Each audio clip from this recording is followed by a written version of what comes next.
बिस्मिल्लाहिर्रहमानिर्रहीम, अस्सलाम वालेकुम। मेरा नाम सिद्रा मुनीर है और आप देख रहे हैं प्रोग्राम न्यूज़ सेशन। नाज़रीन, आज के प्रोग्राम न्यूज़ सेशन में हम बात करेंगे उन लोगों के हवाले से जो कि पाकिस्तान स्टॉक एक्सचेंज में इंटरेस्ट रखते हैं या फिर वो ये सोचते हैं कि पाकिस्तान स्टॉक एक्सचेंज क्या है, इसमें हम सरमायाकारी कैसे कर सकते हैं, उससे मुनाफा कैसे हासिल कर सकते हैं, कौन सी ऐसी कंपनीज होंगी, कौन से ऐसे लिंक होंगे, कौन से ऐसे रास्ते होंगे जो कि आपको बिल्कुल ठीक रास्ते पे चलाएंगे और फिर आखिर एक दिन आपको मंजिल तक पहुंचा देंगे। क्योंकि हमारे यहाँ आजकल झूठ का इतना बाजार सरगर्म है, स्पेशली अगर मैं डिजिटल मीडिया की, सोशल मीडिया की बात करती हूँ, तो हर दूसरा बंदा जो है, चाहे वो खुद नाकाम है लेकिन दूसरे को जो है वो कामयाब होने के तरीके सिखा रहा है, पैसे कमाने के तरीके सिखा रहा है, ऑनलाइन ट्रेडिंग भी सिखा रहा है और स्टॉक मार्केट जो है वो भी सिखाने की कोशिश कर रहा है। लेकिन हम ये पूरे एतमाद के साथ इसलिए प्रोग्राम आपके लिए लाए हैं कि आप मुस्तनिद ज़राए से जान सकते हैं कि पाकिस्तान स्टॉक एक्सचेंज में, पाकिस्तान स्टॉक मार्केट में आप किस तरह से इन हो सकते हैं और बिल्कुल ख़ुद को सेव करते हुए। और मोस्ट इम्पॉर्टेंट चीज़ कि कितना टाइम लगेगा, क्योंकि कोई भी बिज़नेस है, चाहे वो ऑनलाइन है या फिर वो ऑन ग्राउंड है, थोड़ा सा सब्र तो आपको करना पड़ेगा, तसलसल रखना पड़ेगा। आपको जो है वो कंटिन्यूटी रखेंगे तो ही आपके हिस्से में कुछ आएगा। ऐसा नहीं होगा कि आप जो है वो एकदम से अचानक से जो है वो पैसे लगा लें, कर्जा उठा दें, मकान बेच दें, जायदाद बेच दें और अगले दिन आप अमीर हो जाएंगे। ऐसा कुछ नहीं होता। इन तमाम मामलात पर एक्सपर्ट राय जानने के लिए हमारे साथ जी हारिस बाजवा साहब हैं जो कि ट्रेडिंग एक्सपर्ट हैं। सर, आपको खुश आमदीद कहते हैं, बहुत शुक्रिया आपके टाइम का। हारिस साहब, सबसे पहले तो मैं चाहूँगी कि मुझ जैसे बहुत सारे लोग नहीं जानते होंगे या फिर जिनके पास कम इन्फॉर्मेशन होगी कि पाकिस्तान स्टॉक मार्केट या स्टॉक मार्केट है क्या। देखिए, जब कोई भी कंपनी अपना बिजनेस करती है तो बेसिकली एक इनिशियल लेवल से अगर स्टार्ट करें तो एक ओनर होता है, फिर उसके बाद उसके पार्टनर्स इन्वॉल्व होते हैं साथ साथ। उसके बाद जब जैसे जैसे कंपनी की डिमांड, उसके प्रोडक्ट्स की डिमांड एक्सपैंड करती है तो उसको चाहिए होता है कि एक और कैपिटल, एडिशनल कैपिटल वो इंजेक्ट करे। उसके पास कई ऑप्शन मौजूद हैं, या तो वो बैंक से कर्जा ले ले या ओनर अपना कैपिटल उसमें इन्वेस्ट करे। और इसके बाद तीसरा ऑप्शन ये है कि पब्लिक को अपने ओनरशिप का ब्लॉक्स या यूनिट्स कह लें, जिसको हम शेयर्स बोलते हैं, वो अवेलेबल कर दे कि पब्लिक अब इन्वेस्टमेंट करे उन कंपनीज को।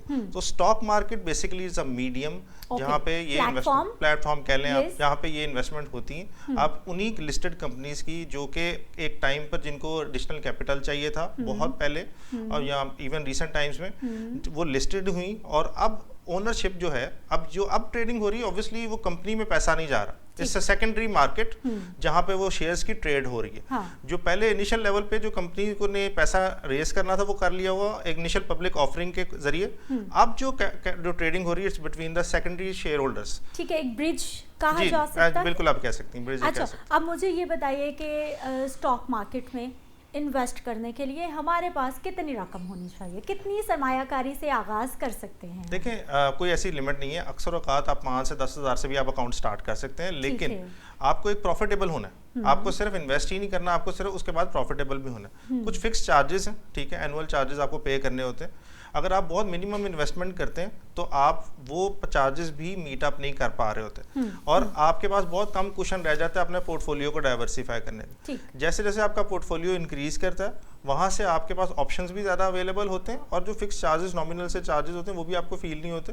तो आप ऑब्वियसली, आपके सवाल का जवाब है कि मिनिमम तो आप लेवल पे 5-10 हज़ार से भी आप स्टार्ट कर लें, लेकिन मैं ये समझ रहा हूँ कि आप 50,000 to 100,000 पे आप स्टार्ट करें। हारिस बाजवा साहब, मेरा अगला सवाल भी यही था कि शुरू तो इतने से भी किया जा सकता है, लेकिन आपने कहा कि फिर आपको उस तरह से मुनाफा या फ़ायदे में नहीं जाएंगे, तो अगला सवाल मेरा यही होने वाला था कि यू आर द एक्सपर्ट, आप सजेस्ट क्या करेंगे कि हमें कितने से जाना चाहिए? देखिए, आप स्टार्ट अगर आपने करना है तो देखिए मैंने यही बताया, लेकिन अगर आपने एक प्रॉफिटेबल होना है और साथ साथ आप इन्वेस्ट करना चाह रहे हैं फिर तो ठीक है। अगर आप हर महीने अपनी पॉकेट मनी सेव करके उसमें इन्वेस्टमेंट करना चाह रहे हैं, लेकिन अगर आपने लगा के छोड़ देना है तो दैट इज नॉट इनफ। जो इनिशियल इन्वेस्टमेंट है 5-10 हज़ार की, नॉट इनफ।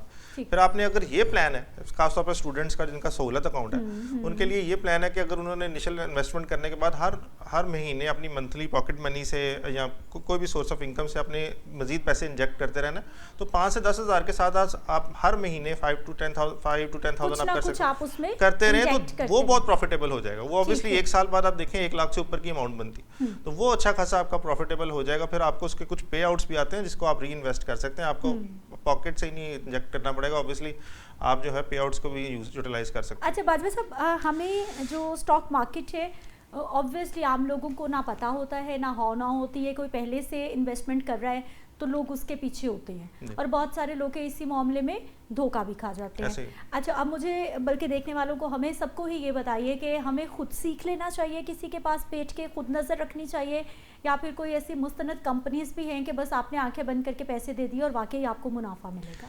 देखिए, बहुत ज़रूरी है कि आप खुद सीखें। उसकी वजह यह है कि जब आप हेयर एंड से पे जाते हैं और किसी को फॉलो कर रहे होते हैं, आम तौर पर कुछ स्टॉक्स में आप इन्वेस्टमेंट कर रहे होते हैं जो कि काफ़ी हद तक परफॉर्म कर चुके होते हैं और आप टॉप पे बाय कर रहे होते हैं। हेयर एंड से पे आपके पास वो कंपनीज भी आ जाती हैं जिनकी प्राइस जो अप्रिशिएट हुई है उसके पीछे कोई अंडरलाइंग फंडामेंटल रीजन नहीं थी, एक स्पेकुलेशन थी जिस पे आपने बाय कर लिया और आपको नहीं पता कि आपने वहाँ कहाँ सेल करना है, कहाँ प्रॉफिट टेकिंग करनी है। कोई आपको उस कंपनी के बारे में नो हाउ नहीं थी। कोई मैक्रो इकोनॉमिक में थोड़ी सी भी चेंजेस आ जाती हैं, गवर्नमेंट पॉलिसीज चेंज हो जाती है जो सेक्टर को इम्पैक्ट कर रही होती, तो आपकी इन्वेस्टमेंट्स को बहुत ज्यादा डैमेज होता है और आपका फिर कॉन्फिडेंस लूज होता है, फिर आप ये जिंदगी में ये काम नहीं करेंगे, दोबारा नहीं करेंगे। इसलिए बहुत ज्यादा जरूरी है कि इनिशियल लेवल पे आपको इतनी अंडरस्टैंडिंग हो कि आपने किस कंपनी में इन्वेस्ट किया। जैसे हमने शुरू में बात की कि आप basically you are the owner of that company, तो अगर आप इस स्टेट ऑफ माइंड से उस कंपनी में इन्वेस्ट करते हैं तो वो फिर आपके पास एक बैकग्राउंड होता है, इवन आपका इंटरेस्ट डेवलप हो जाता है उस कंपनी के बारे में मजीद पढ़ने में। कोई अगर चेंजेस आ जाती हैं उसमें,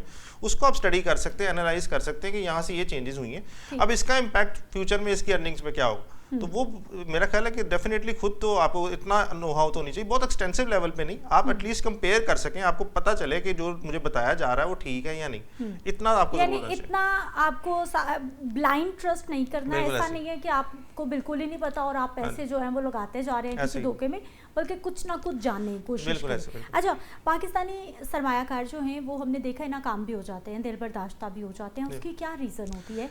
और दूसरा क्वेश्चन भी मैं साथ ही करूँगी कि जब आप सरमायाकारी करते हैं, अगर हम 50,000 से 1 लाख रुपया भी कर लेते हैं तो क्या वेरी नेक्स्ट मंथ से हमें जो है वो उसका रिवॉर्ड मिलना शुरू हो जाएगा, मुनाफा होगा? कितना टाइम लगेगा?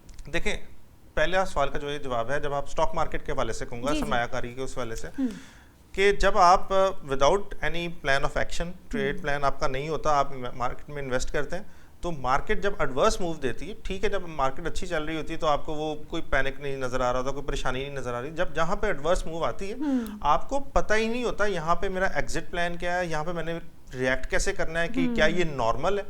वहाँ पर जाहिर है जब एक नॉर्मल सर्कमस्टांसिस में आपका बिहेवियर भी उसी तरह का हो जाता है, आप एक रैशनल डिसीजन मेकिंग नहीं करते और आप एक बड़ा डिसअपॉइंटिंग सा आप उसमें एक एग्जिट भी, कई लोग सेल, जिसको पैनिक सेल भी बोलते हैं, तो एक तो वो चीज़ है। दूसरी बात ये, आपने जैसे शुरू में बताया कि पेशेंस नहीं है, पेशेंस नहीं है, और वो वहाँ पे भी ऑब्वियसली इससे ये रिलेट कर रही हैं चीज़ें। और मतलब जो आपका दूसरा सवाल आप मैं भूल गया अपने इसके साथ जो रिलेट किया। दूसरा सवाल मैंने आपसे यही किया था कि कितना टाइम लगेगा? देखिए, इसका कोई टाइम फ्रेम फिक्स नहीं है। टाइम फ्रेम इसका इसलिए फिक्स नहीं है कि आप there is a good chance कि आपने मार्केट में इन्वेस्ट किया और मार्केट एक बड़े ही नेगेटिव जोन में चली गई। जैसे इस साल के शुरू में कई लोगों ने इन्वेस्ट किया और मार्केट ऑन एवरेज 20 से 30% परफॉर्म करती है, लेकिन जरूरी नहीं कि हर साल 20 से 30% है, उसको हम मंथली डिवाइड कर लें, वो उसी तरह चलता रहेगा, ऐसा नहीं है। ऐसे कई साल हैं जब मार्केट ने नेगेटिव क्लोजिंग दी और मार्केट की जो ऑन एवरेज जो रिटर्न मैंने बता रहा हूँ, और ऐसा भी साल है जहाँ पे मार्केट ने बड़े 2x रिटर्न्स दिए। 2x तो नहीं, मतलब जिस तरह अभी लास्ट ईयर 44% क्लोज हुई है, तो काफ़ी ज़्यादा रिटर्न्स मिले हैं मार्केट में इन्वेस्टर्स को।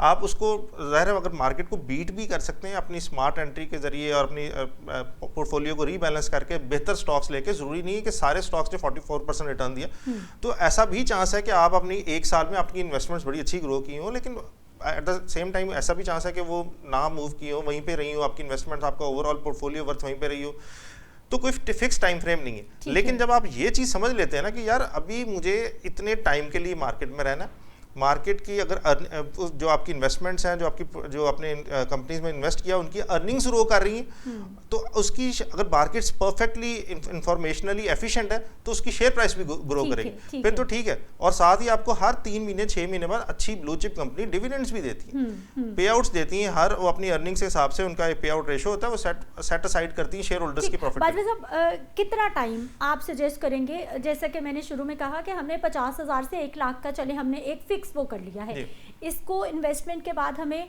तकरीबन कितने महीने कितने साल आपको चाहिए कि अपने जहन में रखें कि फ्लक्चुएशन आ सकती है, कुछ भी हो सकती है, इस साल में आपके साथ बहुत अच्छा भी हो सकता है, बहुत बुरा भी हो सकता है, इस माइंडसेट के साथ शुरू करें? देखिए टाइम फ्रेम, देखिए अगर एक साल, मैं एक हाइपोथेटिकल बता रहा हूँ, एक साल भी हो सकता है, लेकिन इसमें आपको ये भी समझना है कि अगर कोई फ्लक्चुएशन आ रही है तो आ क्यों रही, इज इट वेरी नॉर्मल, कैसी फ्लक्चुएशन आती? अभी जैसे रिसेंट टाइम्स में मार्केट में अभी बड़ी अबनॉर्मल वॉलेटिलिटी देखी गई, तो ये समझना जरूरी है कि ये अबनॉर्मल वॉलेटिलिटी पहले भी देखी जा रही है या पहले एक स्मूथ रन चल रहा था।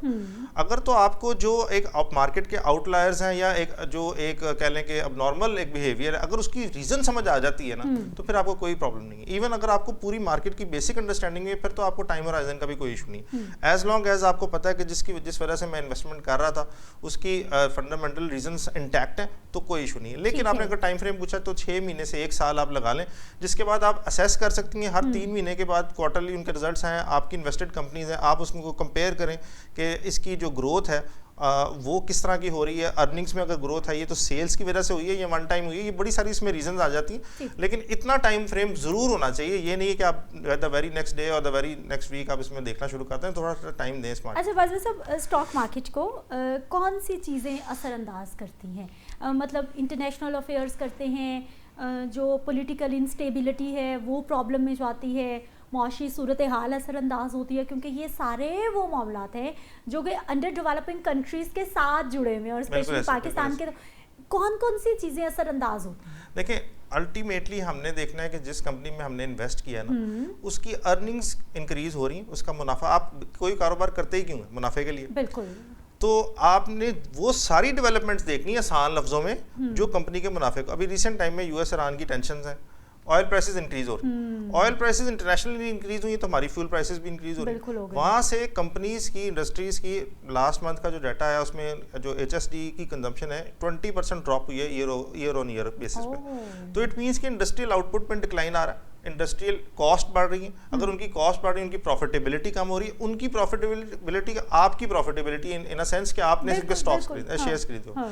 और भी इस तरह की अगर कोई पॉलिटिकल अनसर्टेनिटी आती है जहाँ पे पॉलिसीज जो है वो कंसिस्टेंट नहीं है, तो वो भी आपकी कहीं ना कहीं अर्निंग्स को इम्पैक्ट डाल रही होती है। ठीक है। तो ऐसी हर चीज पे मैक्रो इकोनॉमिक फैक्टर्स पे कंपनी स्पेसिफिक, सेक्टर स्पेसिफिक, कि उस सेक्टर में ऐसी कोई डेवलपमेंट्स आ रही हैं, जैसे अगर गवर्नमेंट कोई कंस्ट्रक्शन को ग्रोथ देने जा रही है, कंस्ट्रक्शन को बूस्ट देने जा रही है, कोई ऐसी पॉलिसीज गवर्नमेंट की, तो वो आपकी, अगर आपने किसी सीमेंट सेक्टर में इन्वेस्ट किया, उसकी एक पर्टिकुलर कंपनी उठाई हुई है, तो वो उसको डेफिनेटली इम्पैक्ट करेगी पॉजिटिव। तो इस वजह से आपको ये सारे फैक्टर्स बहुत वास्ट हैं जिनको नज़र में रखना होगा कि आपकी कंपनी को किस हद तक वो इम्पैक्ट डाल। अच्छा सर, मुझे जब मैं प्रोग्राम कर रही हूँ तो यकीनी तौर पर इससे पहले मुझे भी बहुत सारी चीज़ों के बारे में नहीं पता था, तो इसलिए मैं बड़े सिंपल क्वेश्चंस जो आम बंदा सोच सकता है, मुझे अब ये बताइए कि ये जो सारी इंस्टेबिलिटीज़ की हमने बात की है, इसके बाद अगर हम स्टॉक मार्केट में जाते हैं और हम देखते हैं कि सरमायाकारी हमने कर ली है, हम अरबपति बन सकते हैं? कितने टाइम में बन सकते हैं? देखिए मैं ये कहूँगा कि आसान लफ्ज़ों में मार्केट के साथ कोई जिद नहीं लगानी चाहिए, इसका यही जवाब है। लेकिन डिपेंड करता है आपकी इन्वेस्टमेंट कितनी है। ठीक है। आप थोड़ा सा टाइम दें, कंपाउंड करने दें। देखें मैं एक शेयर की मिसाल, अगर आप सिस्टम लिमिटेड है, अगर आपने 10 साल पहले, पाकिस्तान का सबसे बड़ा सॉफ्टवेयर हाउस, 10 साल पहले आपने इसमें सिर्फ 1 लाख लगाया होता, तो आज की डेट में वो आपकी इन्वेस्टमेंट को 50 से 60 लाख रुपए थी। ठीक है। कौन सा एसेट इस हद तक ग्रो किया? आप गोल्ड को कंपेयर कर लें या प्रॉपर्टीज को कंपेयर कर लें। टाइम फ्रेम कितना है? अरबपति, ये देखें इसमें 2 चीजें, टाइम फ्रेम कितना है, आपकी इन्वेस्टमेंट कितनी है, आप उसको किस हद तक मॉनिटर कर रहे हैं, अगर कोई रीबैलेंस करने की जरूरत पड़ गई तो आपने किस हद तक उसको इफेक्टिवली किया। और इसको आगे चले जाएं, आपने कभी इसकी कोई टेम्पररी इसमें से एग्जिट लिया, दोबारा री एंट्री की, ये भी चीज़ें आ जाती हैं। लेकिन इसमें दो चीज़ें ऑब्वियसली है कि आपने इन्वेस्ट कितना किया, आप उस हिसाब से आप उसकी कंपाउंडिंग की पावर ही बढ़िया। अगर आप 30% ऑन एवरेज रिटर्न आपको 1 साल का हो रहा है, इट मीन्स कि आपका 10 टाइम्स आपकी अर्निंग्स, अपना पोर्टफोलियो ग्रो करेगा विद इन 10 ईयर्स, और that means 100 times in 20 years रफली। तो इसका ऑब्वियसली अगर आपने 1 करोड़ लगाया हुआ और आप 20 इयर्स का टाइम होराइजन है, फिर तो आप मान सकती हैं आपके सवाल का जवाब यही। ठीक हो गया। अच्छा, बड़ा छोटा सा आपने आंसर करना है क्योंकि सेगमेंट का टाइम खत्म हो गया है, लेकिन क्वेश्चन बहुत इंपॉर्टेंट है। आपकी स्मार्टनेस काम करेगी, आपका नॉलेज काम करेगा, आपकी कॉन्टिन्यूटी काम करेगी, या आपका लक काम करेगा इन स्टॉक मार्केट? वैसे इसका तो जवाब अगर बहुत शॉर्ट है तो फिर ये सारी चीज़ें काम करेंगी। फिर आपकी सारी चीजें ही काम करेंगी, लेकिन किस्मत आपकी भी चलती है कंसिस्टेंसी, इसमें कि- साइकोलॉजी, हाँ, वो ज्यादा मैटर किस्मत भी है, सॉरी, किस्मत भी है जिसे हम कहते हैं कि वो भी कह सकते हैं आप उसमें Element और हो डिबेट सकता है, है। लेकिन साइकोलॉजी बहुत मैटर करती है। सारे एनालिसिस एक तरफ और साइकोलॉजी एक तरफ, ठीक है। बिहेवियरल बाइसेस एक तरफ, कि Behavior को आप समझना। वहाँ पे कैसे रिएक्ट करते हैं। आप लॉस किस हद तक सह सकते हैं, आप अगर प्रॉफिटेबल हो रहे हैं तो तब आप क्या रिएक्ट करते हैं। कई लोग हैं, एक बायस है बड़ा फेमस, लॉस अवर्जन बायस, उसमें आप लॉसेस में इतना ज्यादा रिएक्ट करते हैं, प्रॉफिटेबल इतना ज्यादा आप उसमें रिएक्ट नहीं करते। कई लोग तो प्रॉफिट में सब्र ही नहीं करते, ठीक। जैसी प्रॉफिटेबल पोजीशन होती है भेज देते हैं। ठीक तो है, वो एक बड़ा बहुत शुक्रिया बाजवा साहब, आप हमारे साथ मौजूद रहे और बड़ा इन्फॉर्मेटिव सेशन रहा कि आपने स्टॉक मार्केट में अगर बिजनेस करना है, नॉलेज ज़रूरी है, मार्केट के बिहेवियर को समझना ज़रूरी है, आपका स्मार्ट होना, मतलब कॉन्टिन्यूटी होना, तसलसल होना, मोस्ट इंपॉर्टेंट चीज़ आप में पेशेंस होना बहुत ज़रूरी है। मुझे ब्रेक पे जाना है, वापस आएंगे, कुछ मज़ीद टॉपिक्स हैं उन पे भी बात होगी। ब्रेक के बाद एक बार फिर से आपको खुश आमदीद कहते हैं। नाज़रीन, बात करेंगे विफाकी वज़ीर सेहत हैं मुस्तफ़ा कमाल, जिन्होंने ये कहा है कि पाकिस्तान में गैर मामूली तौर पर एड्स का फैलाव बहुत तेज़ी से बढ़ता जा रहा है और रीज़न उन्होंने बताई है जी बड़े शहरों में नाइट पार्टीज़, क्लब कल्चर, जिसकी वजह से एड्स बहुत तेज़ी से फैल रहा है। पहले तो वज़ीर सेहत साहब से मेरा सवाल ये है कि मुल्तान में जो एक डायलिसिस सेंटर से एक बड़ी तादाद के पेशेंट्स को जो एड्स फैला, वो किस रीज़न से फैला? आई रोज़ हम महकमा सेहत मुख्तलिफ क्लिनिक्स पर, हम मुख्तलिफ अस्पतालों में जिसमें सरकार के अस्पताल भी मौजूद होते हैं, वहाँ पर देखते हैं कि सिरिंजेस रीयूज़ हो रही हैं। उस पर आपने क्वेश्चन मार्क नहीं लगाया। आपने पिछले दिनों ही कराची में हमने देखा कि बहुत बड़ी तादाद में बच्चों में एड्स फैल गया। बच्चे भी क्या नाइट पार्टीज़ पे जा रहे हैं थी। मैं मानती हूँ कि वन एलिमेंट ये हो सकता है, लेकिन उसके साथ साथ महकमा सेहत में बहुत सारे खला मौजूद हैं जिन पे आप बात करना भूल गए हैं। इस सारे मामले पे बात करने के लिए एक एक्सपर्ट हमारे साथ मौजूद हैं, प्रोफेसर डॉक्टर अशरफ निज़ामी साहब हैं, जो कि साबिक सदर हैं पाकिस्तान मेडिकल एसोसिएशन के। सर, आपको खुश आमदीद कहते हैं, बहुत शुक्रिया आपके टाइम के। प्रोफेसर, मैंने वज़ीर सेहत साहब का बयान भी आपके सामने पेश कर दिया, आपकी नज़रों से भी यकीनी तौर पर ये सारा मामला गुजरा होगा। सर, गैर मामूली तौर पर एड्स बढ़ रहा है पाकिस्तान में तेज़ी से, आपकी नज़र में क्या क्या रीज़न्स हो सकते हैं? देखिए, बहुत बहुत शुक्रिया सिद्रा, आपने कि मुझे ये इज्जत बख्शी कि मैं आपके तवज्जुह से, आपके चैनल के तवज्जुह के साथ अपना इजहार राय कर सकूं और उसको कंडेम कर सकूं, जो कि वजीर सेहत साहब ने नहायत ही, मैं समझता हूँ, गैर जिम्मेदाराना एक जो बयान दे दिया। और उसकी इन्वेस्टिगेशंस करने के साथ अगर उनसे पूछा जाए कि हजूर आपके पास स्टैटिस्टिकल डाटा कहाँ से आ गया, ये तो हो सकता है लोग ऐसे बाशऊर हों जो कि शाम को क्या हर पार्टी जाने वाला वो उस किस्म की जिससे एड्स या HIV फैलती है उन हरकत के अंदर शामिल होता है। मैं नहीं समझता कि ऐसा होता होगा। ये कॉलेजेस, यूनिवर्सिटीज के अंदर ये सारी की इवनिंग पार्टीज होती हैं, इवनिंग गेट टुगेदर्स होते हैं, तो डज इट मीन बाय कि वहाँ पे ये फैलता होगा? तो मैं एक बड़े सख्त लफ्जों में अफसोस मुझे हुआ है, बहुत अफसोस हुआ है कि एक मतलब मिडिल क्लास का आदमी जिसने कि अल्लाह ताला ने इज्जत दी, शोहरत दी, और हम समझते हैं कि वो पॉजिटिवली वहाँ पे काम करना हो रहे होंगे, करते होंगे, लेकिन उनका एक गैर जिम्मेदाराना बयान मुआशरे के ऊपर एक बहुत बड़ा सवालिया निशान और उनकी एक्सपर्टीज के ऊपर भी मैं समझता हूँ कि बहुत एक है। जबकि एक मैं अर्ज करूँ कि क्यों मैं ये बात कह रहा हूँ, मैं इस वजह से कि अभी हमारे मुआशरे के अंदर बड़ा डायलेमा है कि लोग जिनको के इसके HIV पॉजिटिव आ जाते हैं, नहीं बाय दे एड्स पेशेंट, लेकिन जब HIV किसी वजह से भी हो, किसी वजह से भी हो, अगर इसी तरह से हेपेटाइटिस C है, अगर हेपेटाइटिस C, हेपेटाइटिस B हो जाता है, तो हमारे लिए एक बहुत बड़ा डायलेमा होता है कि with in the family, with in the society. और उसके साथ ये बात कहना, पहले ही हम लोग इतने स्प्रेशन के अंदर यहाँ पे रह रहे हैं, अगर आप देखते हैं तो मुआशरे के अंदर जितना एंग्जाइटी फैला हुआ है, और अगर थोड़ा बहुत बच्चों को या मतलब किसी को भी मैं समझता हूँ जाने की खातिर अगर कोई तफरीह मुयस्सर आती है, तो इस किस्म के बयानात जो है, इस किस्म की, ये मैं समझता हूँ मुआशरे के अंदर मजीद घुटन में इजाफा करने के बराबर होगा, कोई अच्छाई की तवक्को नहीं होगी। प्रोफेसर, अब ये बात जो कि आपने बिल्कुल दुरुस्त, sorry to interrupt sorry sir, मैं आपको इंटरप्ट कर रही हूँ, लेकिन जो मिनिस्टर साहब का बयान सामने आया है, अगर हम उसको भी चले मान लेते हैं कि कुछ हद तक वो भी रीज़न होगी, तो फिर सर वो भी तो इन्हीं इदारों की, वो भी तो हुकूमती इदारों की जिम्मेदारी है ना। अगर पार्टीज में ये सब कुछ हो रहा है तो फिर ये भी बात तो हुकूमत की तरफ जाती है कि आपने उन चीज़ों को कंट्रोल करना है। इसका मतलब है कि फिर गवर्नमेंट के इदारे ही नाकाम हो गए हैं परफॉर्म करने में। देखिए सिद्रा, आपका मेरे साथ बहुत पुराना ताल्लुक है, जबकि कि हमने गालिबन मैंने मेडिकल एसोसिएशन की शुरुआत तो नहीं कहना चाहिए, लेकिन मैं मिडल में था in the start of your career. लेकिन कभी भी मैं एक जो है किसी भी इदारे के ऊपर किसी शख्सियत के बारे में just for the sake of के जैसे समझा जाता है कि एसोसिएशंस या ऑर्गेनाइजेशंस कर देती, मैंने कभी जिंदगी में ऐसा नहीं किया। मैं हमेशा के साथ समझता हूं कि ये सिर्फ हुकूमत की जिम्मेदारी नहीं है, ये हमारी ऑर्गेनाइजेशंस की जिम्मेदारी है, ये इंडिविजुअल्स की जिम्मेदारी है। हुकूमत कभी सब नहीं कर सकती, लेकिन इसके साथ साथ ये देखना भी नहायत जरूरी है कि क्या हुकूमती अकाबरीन, क्या हुकूमत के अंदर बैठे हुए अफराद वो काम सरअंजाम दे रहे हैं जो उनको करना चाहिए। आप भी जिसकी तरफ कर रही है, मैं बाबांगे दोहल ये मतलब बाकायदा तौर पे कहता हूँ कि अनफॉर्चुनेटली ऐसा नहीं है। ऐसा हुकूमत करने में अगर नाकाम नहीं हुई तो कामयाब तो बिल्कुल भी नहीं हुई है।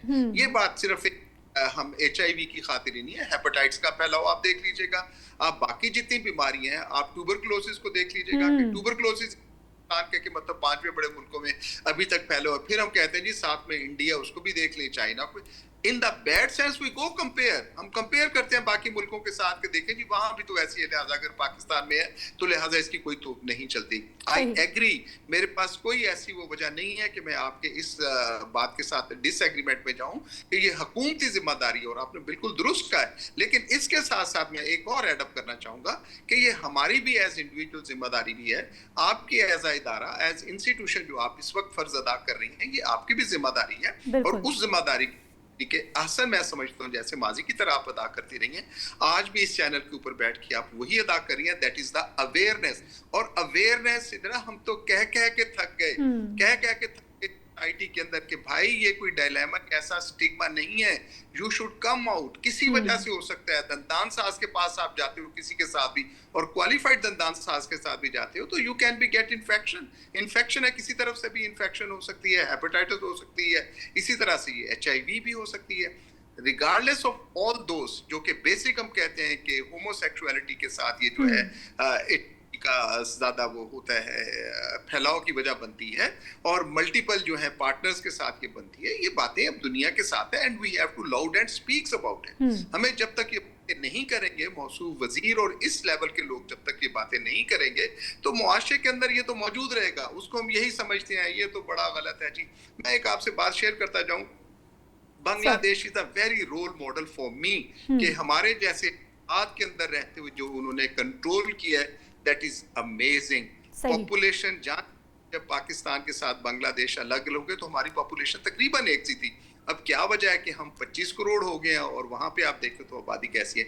बट दे डिड कि उन्होंने उलमा को मसाजिद के बाहर उन्होंने कॉन्डम जो है वहां पे रख दिए कि भाई ये आपकी इस्तेमाल की, एंड उलमा खुतबे के अंदर कहते थे। और याद रहे कि बांग्लादेश पाकिस्तान से ज्यादा कट्टर मुसलमान है। मैं ये बड़ी I have been over there and I have observed myself कि वो लोग हमसे ज्यादा मुसलमान हैं वहां पे बांग्लादेश के अंदर, लेकिन इसके साथ साथ वो रोशन ख्याल भी हैं। रोशन ख्याली के उलमा, उनकी मसाजिद, उनके मदरसे, वो जो हैं वो जो तालीम देते हैं वो यकीनी तौर पे बेहतर है, and that is what it did, not of those के जो कि मुझे नहीं पता किस कैफियत के अंदर साहब ये प्रोफेसर साहब बिल्कुल आपने बिल्कुल ठीक बात कही कि अगर 50% गवर्नमेंट की जिम्मेदारी है तो बिल्कुल 50% आम लोगों की भी जिम्मेदारी है। ये मैं 50-50 कर लेती होती हूँ हमेशा भी जब इस तरह की बात करती हूँ कि आधा गवर्नमेंट ने करना है, आधा हमने खुद करना है। और दूसरी बात जो आपने कही कि बिल्कुल जो सेगमेंट्स ऑफ मतलब लाइफ पीपल जो हैं जिन्होंने अपनी जिम्मेदारी निभानी थी, कहीं ना कहीं कमी रह गई है। सर हेल्थ सिस्टम के बारे में हमें बताइए, क्योंकि मुल्तान का केस आपको याद होगा कि वहाँ पर डायलिसिस यूनिट से कितनी बड़ी तादाद में लोगों को एड्स फैल जाती है, HIV फैल जाती है। फिर कराची का वाक़या आपके सामने है, फिर आए दिन जो है वो क्वैक्स के ख़िलाफ़ हम लोग कार्रवाइयाँ देखती हैं। हेल्थ सिस्टम आपको लग रहा है कि इतना फाल है, या फिर हेल्थ सिस्टम में बहुत सारे खला मौजूद हैं कि वहाँ से ये चीज़ें तेज़ी से फैल रही हैं? देखिए मिस, आपने एक बड़ा, मैं समझता हूँ ये बड़ा प्रोजेक्ट है, एक बड़ी लंबी डिस्कशन है इसके साथ। Again I say as a single liner के health delivery system controlled by the governments, वो किसी province that has been badly failed. Punjab के अंदर आप जानती हैं कि पंजाब हेल्थ केयर कमीशन बनाया गया, लेकिन जो अतायत जो कि बेसिक रूट है, बेसिक रूट को सारी चीजों को फैलाने की खातिर हेल्थ केयर कमीशन जो 2010 के अंदर इधर यहाँ पंजाब के अंदर बनाया गया, उस हेल्थ केयर कमीशन बनने के बाद अतायत मजीद फैल गई, उनके नंबर के अंदर वो ज्यादा हो गए बजाय इसके कि वो रोक लें, and that was the primary, उनकी प्राइमरी ये वाली बात थी, फर्स्ट लाइन ये थी कि to stop all the quackery in all its manifestation. वो करने की बजाय जो कंट्रोल डॉक्टर हैं उनके ऊपर उन्हें जुर्माने और अल्लाह जाने क्या क्या उसके साथ अलावा, but this is not the time कि मैं आपके साथ उनकी कारकर्दगी या उनके मसाइल, ये आपके साथ मैं एक शेयर करना चाहूंगा कि हुकूमत ने जो करना था, हुकूमत हैज बीन फेल्ड, और हुकूमत ने जैसे तालीम से, हुकूमत ने जैसे सिक्योरिटी से, आप तो इसकी गवाह है कि लाहौर शहर के अंदर कैसे लोगों ने जंगले लगा लिए, के अंदर कैसे गलियां कैसी बंद करनी, दैट मीन बाय के सिक्योरिटी नहीं है, सिक्योरिटी से हुकूमत ने कहा कि जनाब अपना अपना बंदोबस्त जरूर कर लें। इसी तरह से एजुकेशन के अंदर किस तरह से ये खुले हैं जो स्कूल्स हैं, अभी छतें गिर रही हैं तो एक धम से हुकूमत को ख्याल आ जाता है, ममता जागती है, बाप का वो सारा प्यार आता है कि जी ये कैसे ऐसे हो और हम ऐसा नहीं होने देंगे, फिर वही एक कन्वेंशनल छापे, रजिस्ट्रेशन और एक कमेटी दर, वो काम चलता रहता है। हेल्थ की खातिर आप जानती हैं कि हेल्थ के अंदर क्या किया गया, मुझे नहायत अफसोस हुआ कि सिंध गवर्नमेंट ने भी अब जो अपने BH वो प्राइवेटाइज कर दिए हैं, हुकूमत पंजाब ने तो अल्लाह के फजल से पहले ही कर दिए थे, जो कि बात है कि BHUs, RHC, DHQ जो एक private, regardless of all that की जो हुकूमत की जिम्मेदारी थी, हुकूमत अपनी उन जिम्मेदारियों से पहलू तही कर रही है और प्रॉफिटेबल एक इसको एज अ बिजनेस वो लेने के वो उसके साथ चल रहा है सारा सिलसिला कार। तो as far as the government, I personally feel and as a worker of the Pakistan Medical Association, हम भी ये समझते हैं as Pakistan Medical Association कि हुकूमत की ये तरजीहात में ना पहले था और अब जितना जो कुछ था वो उससे भी पहलू तही करने जा रही है और उसको बिल्कुल वो खत्म कर रही है। और उसके लिए मेन आप मतलब माशाल्लाह इतनी लर्नर जर्नलिस्ट हैं और आपके चैनल जस्ट गो थ्रू कि एलोकेशन ऑफ फंड्स क्या है, this is what is the priority, यही हुकूमत की बताती है कि हमारी क्या प्रायोरिटीज है और हमने क्या करना है। Just go through the funds allocation के एजुकेशन के हेल्थ के लिए, अभी अगर हम हेल्थ की बात कर रहे हैं तो देखें, और ये अगेन मैं ये फिर जिम्मेदारी के साथ कह रहा हूँ, ये बायस शर्म बात, एंड यू नो कि मैं एक इत्तेफाक से चेयरमैन हूँ इंटरनेशनल रिलेशंस का पाकिस्तान के मेडिकल एसोसिएशन का, और मुझे आना जाना और दूसरे मुल्कों के साथ वाबद रहते हैं। नहायत शर्म की बात है कि हम पूरी रीजन के अंदर GDP के हवाले से सबसे कम पैसा खर्च करते हैं अपनी सेहत के बारे में, इंक्लूडिंग द पब्लिक सेक्टर आके। और फिर अभी तो आपने ये सुना ही है ना कि इस्लामाबाद का ताजा वो कुआ है, अगर एक हुकूमत है तो दूसरी हुकूमत लंबा चौड़ा उनके साथ कर देती है कि जनाब ये देखो ये करते फिर रहे हैं, वो जाके मौसूल दुबई चले गए। इसी तरह से हमारे पंजाब के अंदर देखा गया कि ऐलान कर दिया गया जी कि पाकिस्तान के अंदर तो ये इलाज ही नहीं है, लिहाजा इलाज नहीं होगा कि हमने ऑपरेशन, सर्जरी या जो कुछ भी इलाज करवाना है वो बाहर से जाके करवाना है। मेरी नाक़िस राय, बल्कि नाक़िस मैं ऐसे ज़िम्नन ही ये बात कर रहा हूँ, लेकिन मेरी राय के अंदर कि इस निज़ाम की बेहतरी के लिए सिदरा उस वक्त ये ठीक नहीं होगा जब असेंबली के अंदर से ये कानून पास नहीं होता कि जो भी पब्लिक होल्डर होएगा, पब्लिक पोजीशन होल्डर, भले वो सरकारी सही हो, पॉलिटिक्स हो, असेंबली में हो, उसके यहाँ पे सरकार में उसका इलाज और बच्चों का इलाज सरकारी अस्पतालों के मैं देखता हूँ कि कैसे निजामी साहब, आपने तो सर दुखती रग पे हाथ रख दिया। उनका पाकिस्तान से क्या ही लेना देना कि वो पाकिस्तान, और वो सर वो तो पाकिस्तान के प्राइवेट सेक्टर में जाके इलाज नहीं करवाते, वो सरकारी सेक्टर में किस तरह से जाएंगे? वहाँ जो बेचारा सिर्फ वही जाता है जो इंतहाई मुसीबत में होता है। सर बहुत शुक्रिया, आपने हमें टाइम दिया और यकीनी तौर पर आपने बताया कि एहतियात हमेशा इलाज से बेहतर होती है। आपने अवेयरनेस की बात की कि हम तो भूल गए लोगों को अवेयर करना। हमने तो HIV को एक टैबू बना दिया, हेपेटाइटिस को एक टैबू बना दिया कि शायद ये सिर्फ एक चीज़ से ही फैलती है।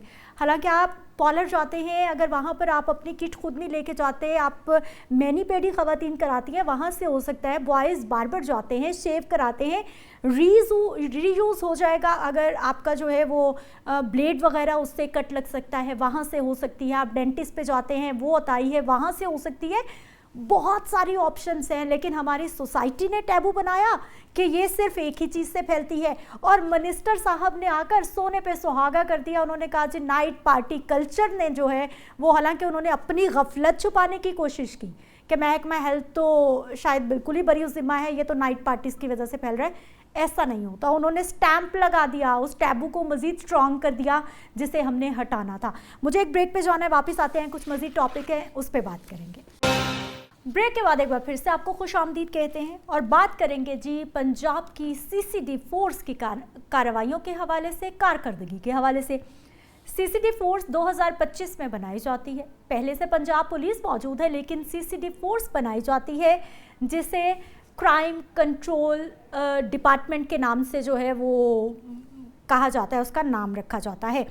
अब इस सारे मामले के बाद आज तक 2026 में हम आगे हैं, सीसीडी ने कोई भी रिपोर्ट हुकूमती सतह पर जारी नहीं की कि उनकी कारकर्दगी कितनी है, उन्होंने कितने पुलिस मुकाबले किए हैं, पुलिस मुकाबलों में मुबैना तौर पर कितने जो हैं वो लोग मतलब मारे गए हैं, या फिर वही जो एक रवायती हमारा किस्सा होता है उस तरह का किस्सा, यानी उन्होंने डिटेल्ड रिपोर्ट शेयर नहीं की। लेकिन फिनलैंड की एक इंसानी हकूक़ की एनजीओ है फिन राइट, उन्होंने बड़े हैरान कुन जो हैं वो चीज़ें सामने आई हैं और सीसीडी की क़याम पर, कारकर्दगी पर, उनके काम पर, और ख़ास तौर पर ये जो चंद रोज़ पहले चकवाल वाला वाक़या हुआ है उसके बाद उन्होंने एक फाइंडिंग्स रिपोर्ट दी है जिसमें मुबैना तौर पर सीसीडी के पूरे वजूद को क्वेश्चन मार्क लगा दिया गया है।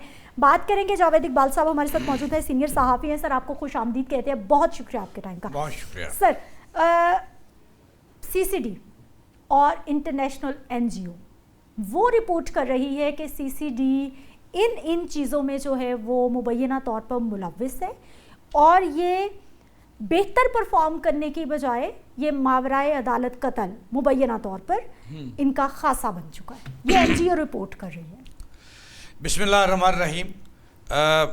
देखें सिद्रा, ये कोई नई बात नहीं है, कोई फिनलैंड की ये फिन राइट्स ने कोई नई बात नहीं की। जो human rights commission of Pakistan है जी, और साहिल है और इस तरह से कोई 8 तंजीमें हैं जो पहले ये बता चुकी हैं अलार्मिंग सूरत हाल है सीसीडी के हवाले से। ये तमाम चीज़ें हमारे पाकिस्तान की जो एनजीओज़ हैं, मिसल जो human rights commission of Pakistan है, वो ये बता चुकी हैं अपनी रिपोर्ट्स में। मैंने ये बगौर मुताला किया है आने से पहले फिन राइट्स कमीशन का, ये उनकी कापी है। इसमें कोई नई चीज़, कोई उन्होंने तीर नहीं मारा कि कोई नई बात शामिल की हो। हम कह रहे हैं कि इन्होंने जब से ये बनी है अब तक कोई 900 बंदे मारे हैं और वो ये कह रही है कि उसने भी 900, उसने भी कहा है कि 900 बंदे मारे हैं। वो हमारी जो लोकल तंजीमें हैं, ये human rights commission of Pakistan है, वो भी ये कह रही है।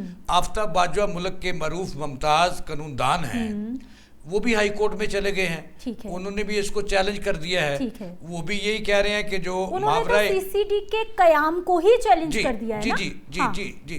तो यही तो फिनलैंड की ये तंजीम कह रही है कि इसका जो क्याम है ये गैर कानूनी है। अच्छा जावेद साहब, उन्होंने चले कोई मार्का नहीं मारा। आपने कहा human right commission of Pakistan पहले ही ये रिपोर्ट कर चुका है और हमने इस पे प्रोग्राम भी किया जब हम उस वाक़े पे बात कर रहे थे ना, चकवाल वाले वाक़े पे, हमने इसका हवाला भी दिया। लेकिन सर पहले तो पाकिस्तान की जो एनजीओज़ हैं वो बात कर रही थी, अब इंटरनेशनल एनजीओज़ बात कर रहे हैं। पाकिस्तान की बदनामी नहीं हो रही?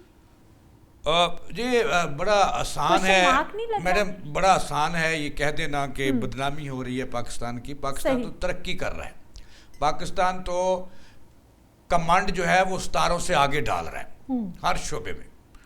और ये कौन सी कमांड? ये मैं आपको एक सच्ची बात बताऊं कि पाकिस्तान तरक्की कर रहा है हर शोबे में, वो सीसीडी का हो या वो तजावजात उठाने का हो ऊपर को या नीचे को हो रही है। ठीक है, मेडिकल का शोबा। अब आते हैं असल बात की तरफ। अब देखें, किसी चीज़ के भी दो पहलू होते हैं, एक खैर का और एक शर का। ठीक। तो मेरा ख्याल सीसीडी ने जो है ये खैर का भी पहलू अपनाया है और शर का भी। वो इस तरह से कि मावराए अदालत नहीं होना चाहिए, बंदे जेलों से निकाल कर नहीं मारने चाहिए। ओके। लेकिन आज अगर मैं आपको ये बता दूं कि इतने इतने सूरमे इन्होंने मारे हैं, गलत है, गलत किया इन्होंने। उनको अदालतें हैं, या अदालतें बंद कर दो या आप जुडिशरी का निज़ाम ब्रेक कर दो अगर आप उसको उतमाद नहीं है।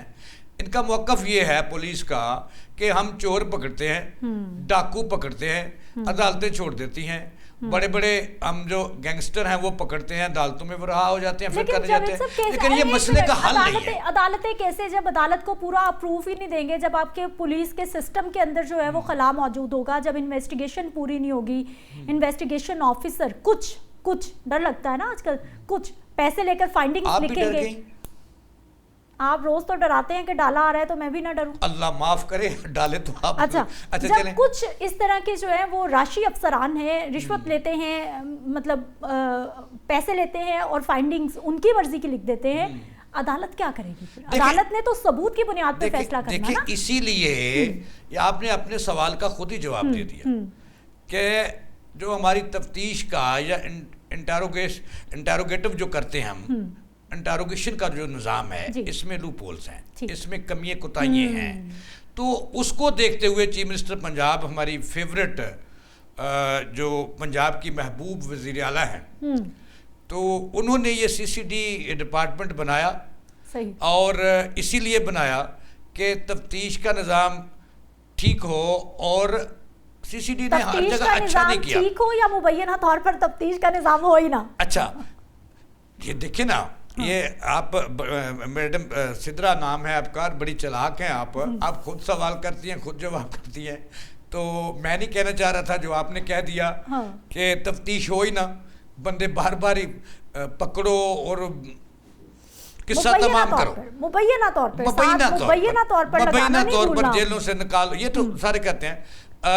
इससे भी खौफनाक रिपोर्ट जो हाई कोर्ट में आफ्ताब बाजवा ने जमा करवाई है ना सीसीडी के हवाले से, वो है ऑफ द रिकॉर्ड, मेरे पास नहीं है। अगर वो अभी मेरी आफ्ताब बाजवा साहब से बात हो रही थी, मैंने कहा कि आपकी एक पोस्ट वायरल हुई है अच्छा आजकल, जिसमें आपकी तस्वीर लगी है और आप दावा कर रहे हैं कि सीसीडी ने 16 साल से लेकर 26 साल तक जो बंदे मारे थे, जो लड़के मारे थे पकड़कर, तो आप ये दावा कर रहे हैं कि उनके गुर्दे और जिगर भी निकाल के लेगी सीसीडी।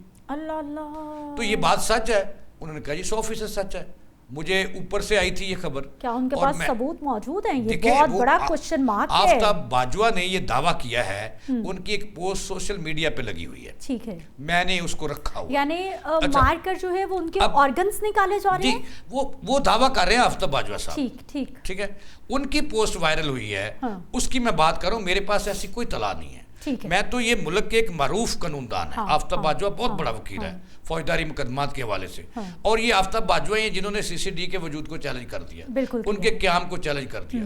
उनका ये दावा है कि जो 6 लड़के थे या 5 थे जिनकी उम्रें 16 से 26 साल के दरमियान थी, जब वो पार हुए तो ऐसा हुआ। अब बातें हैं जहां सीसीडी पे आप बहुत सारे लोग क्वेश्चन मार्क उठा रहे हैं। आई डोंट नो, लेकिन जो हमारे हालात हैं, जिस तरह की हमें खबरें मौसूल होती हैं, हो भी सकता है ऐसा, क्योंकि जो हमारे पार्लियामेंटेरियंस हैं, जो आज के एमपीए हैं, वो भी तो माजी में गुर्दे फरोख्त करते रहे ना। और आप चद्दर साहब की बात कर रही हैं, चनोट से जो पिछले दिनों सामने आए थे, उनका कोई कारखाना था वहाँ, सुना ये उनके साथ और भी बहुत सारे लोग थे, बहुत सारे, पूरा माफिया था ये। हाँ, और अभी पिछले दिनों भी तो एक केस आया ना सामने के। अच्छा, अब देखिए मैडम, मैं सीधी सी बात करता हूँ कि जहाँ कुछ शर होता है वहाँ खैर भी होती है।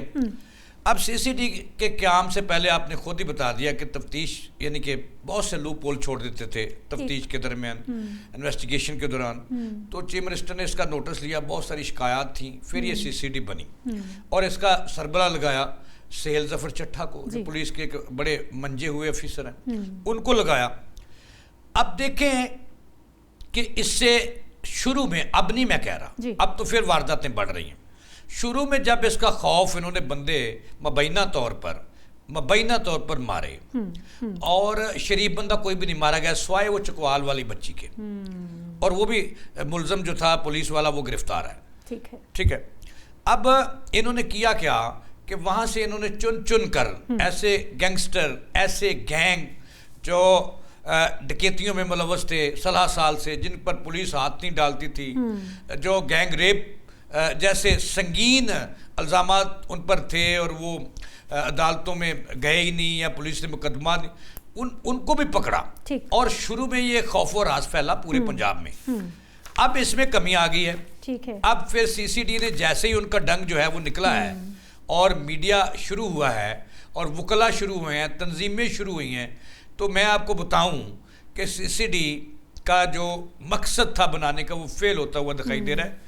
अब फिर उसी रेशो से जो जराइम है ये बढ़ रहा है, और आप देख रही हैं कि बच्चों के साथ ज़्यादती के केसेस बढ़ रहे हैं, डकैतियाँ बढ़ रही हैं, चोरियाँ बढ़ रही हैं, कत्ल बढ़ रहे हैं, गैंगस्टर मैदान में आ रहे हैं।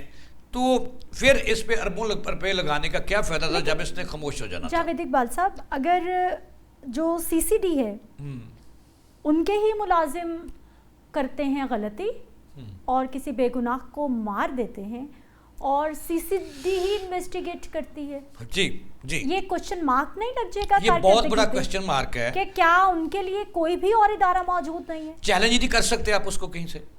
अब उसकी जो एफआईआर है, एफआईआर जो है वो एफआईए देती है, और होना तो ये चाहिए, ये जो अपना human rights commission of Pakistan है उसको इसकी निगरानी दे देनी चाहिए। देखिए हर चीज़ में गलतियां भी होती हैं, सुधार भी आता है, बेहतरी भी आती है, तो इस पे कोई चेक एंड बैलेंस तो होना चाहिए ना, बेलगाम हाथी तो नहीं होना चाहिए ये। हाँ। तो इस पे जो human rights commission of Pakistan है उसको इसकी निगरानी दे देनी चाहिए और सीसीडी को जवाबदेह बना देना चाहिए। उनको क्यों दे देना, एक एनजीओ को क्यों दे दें? पंजाब हुकूमत इसकी निगरानी क्यों नहीं खुद से कर सकती? पंजाब हुकूमत इन्वेस्टिगेशन क्यों नहीं कर सकती? आप मोहतरमा एक तरफ फरमा रही हैं कि ये किसी को जवाबदेह नहीं है, ये हालांकि आईजी को जवाबदेह है जो इसका एडिशनल आईजी है, ठीक, उसके बाद आईजी है वजीर आला को जवाबदेह है। ओके, ठीक है, सिस्टम तो मौजूद है लेकिन अमल दरामद होना चाहिए जो नहीं है। ठीक है। अब बहुत अच्छा अदारा बनाया, अगर इसमें से काली भेड़ें निकाल दी जाएं, अब देखिए बहुत सारे ऑफिसर फैसलाबाद में पकड़े गए जो दिहाड़ियां लगा रहे थे। हाँ, सिस्टमैटिकली चलना शुरू हो जाए तो मेरा ख्याल है चीजें बेहतर हो जाएंगी, बेहतर हो जाएंगी। इन्वेस्टिगेशन में चले जाएं, अदालत को मुकम्मल जो है वो सबूत, मतलब इतनी स्ट्रॉन्ग इन्वेस्टिगेशन कर दें कि आपको पता है कि मुलजिम है, तो फिर बजाय इसके कि आप दूसरे बंदे को, मुलजिम पार्टी को सपोर्ट करें, आप मुद्दई पार्टी को सपोर्ट। जी ऐसे ही है बिल्कुल। हमारे यहाँ जो है वो मुलजिम पार्टी को सपोर्ट किया जाता है कि ये ज्यादा पैसे देगी। जी जी, आपने पिछले दिनों देखा कसूर में भी स्पीकर साहब के साथ जो था वो सिलसिला सारा देखा। अब भी लूपहोल में, लेकिन चीफ मिनिस्टर पंजाब का ये उसने एक अच्छा अदारा बनाया और अच्छी सोच के तहत बनाया। अब उनको चाहिए कि इसकी जो नोक पलक है, जहाँ खराबी है उसको दूर करने के लिए कमीशन बनाए पंजाब की सतह पर, ठीक है, और वो सिफारिशात मरतब करे कि इसने ये गलत किया, इस तरह हम इसको इस तरह से बेहतरी की तरफ ले जा सकते हैं, इसको जवाबदेह बनाए। तो मेरा ख्याल है कि ये एक अच्छा अदारा है और आगे जाकर ये जराइम पर काबू पाने में अपना रोल अदा कर सकता है। सीसीडी ने आज तक जो है वो जितने भी मुकाबले किए हैं, एक तो रिपोर्ट जारी कर दे, दूसरा जो है वो अदालत से इनकी इंक्वायरी करवा लें या एफआईए से इंक्वायरी करा दें, किसी भी थर्ड इदारे से इंक्वायरी करवा दें कि ये मुलजिमान, ये वाक़यात कहाँ पर हुए, इनके सबूत क्या हैं, क्योंकि हर चीज़ का कोई ना कोई सबूत तो होता है ना। जी आपने सही फरमाया। इसमें देखें, इसमें ज़रूर इंक्वायरी होनी चाहिए। हाँ। जब सवाल उठ रहे हैं, हाँ, एक जब सीसीडी की कारकर्दगी पर सवाल उठ रहे हैं, अब इंटरनेशनल जो मीडिया है और इंटरनेशनल एनजीओज हैं वो भी सवाल उठा रही हैं। बिल्कुल, फिन राइट ने बहुत बड़े क्वेश्चन मार्क लगाए हैं इस पर, बहुत बड़े सवाल इसके क्याम पे, इसके वजूद पे, इसकी कारकर्दगी को उन्होंने जटलाया है। और हुकूमत पाकिस्तान ही नहीं, उन्होंने यूरोपीय यूनियन से मुतालबा कर दिया है कि इसकी इंक्वायरी आप खुद करें, इनका रिकॉर्ड मंगवाएं और इन्होंने जो बंदे मारे हैं उनके घर वालों को भी इनसे खतरात हैं, बिल्कुल, उनको बिल्कुल। तहफ़्फ़ुज़ दिलाएं।